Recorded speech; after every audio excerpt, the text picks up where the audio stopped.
नमस्कार दोस्तों, आपका स्वागत है अलौकिक दुनिया में। सती प्रथा क्या है, क्या आप जानते हैं? यह सती प्रथा हमारे सनातन धर्म में कभी थी ही नहीं। बात करें माता सती की, तो माता सती का तो नाम ही बचपन से सती था, ना कि सती होने के बाद पड़ा। कुछ लोगों का कहना है कि माता सती सबसे पहले सती हुई। वो भोले बाबा के साथ तो सती नहीं हुई थी, वह तो महादेव के मना करने के पश्चात बिना निमंत्रण पत्र के अपने पिता के यहाँ गई थी। लेकिन बात तो यह थी कि वहां भरी सभा में महादेव के लिए अत्यंत घृणित शब्दों का प्रयोग किया। वह माता सती का घोर अपमान किया था, तो माता सती को महादेव की बात न मानने वो यह सब कुछ सुनना पड़ा। यह बर्दाश्त के बाहर हो गया था जब माता सती ने आत्मदाह किया था। प्रभु श्री राम की माँ व राजा दशरथ की तीनों पत्नियां राजा दशरथ की मृत्यु के पश्चात भी पूरे मान सम्मान से रही थी।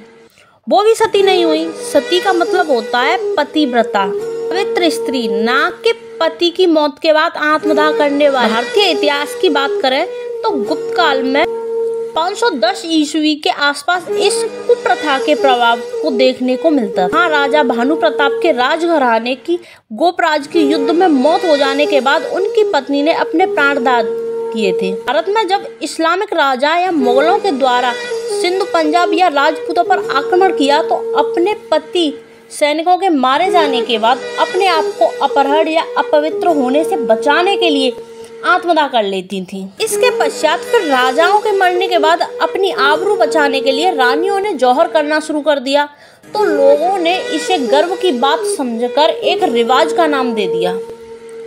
यह ज्यादातर सती राजस्थान में देखने को मिलती है।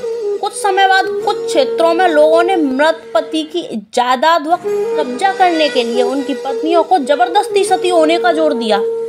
अगर मृत पति की पत्नी सती ना होती तो उसे एक कटोरा भांग और धतूरा पिलाकर नशे में मदहोश कर दिया जाता।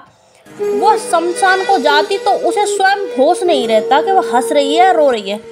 उसके बाद उसे चिता पर बिठा देते थे। वो कच्चे बांस की मचियों से दबा कर रखा जाता। वो रोल डालते, इतना धुआं हो जाता कि कोई देख ना पाए। वो फिर कई तरह के ठोस शंख करताल बजाते कि चिल्लाने की आवाज तक किसी को सुनाई ना दे। यही सती के नाम पर कुप्रथा की उनका दर्द, उनकी पीड़ा किसी को ध्यान ही ना जाए। फिर इस अत्याचार के खिलाफ राजा राम मोहन राय ने आवाज उठाई। वो बहुत प्रयासों के बाद 4 दिसंबर 1829 को ब्रिटिश सरकार द्वारा इस सती कुप्रथा पर रोक लगाई गई। Thank you. सनातन धर्म से कोई लेना देना था ही नहीं। ऐसी रोचक जानकारी के लिए हमारे चैनल को सब्सक्राइब जरूर करें। Thank you.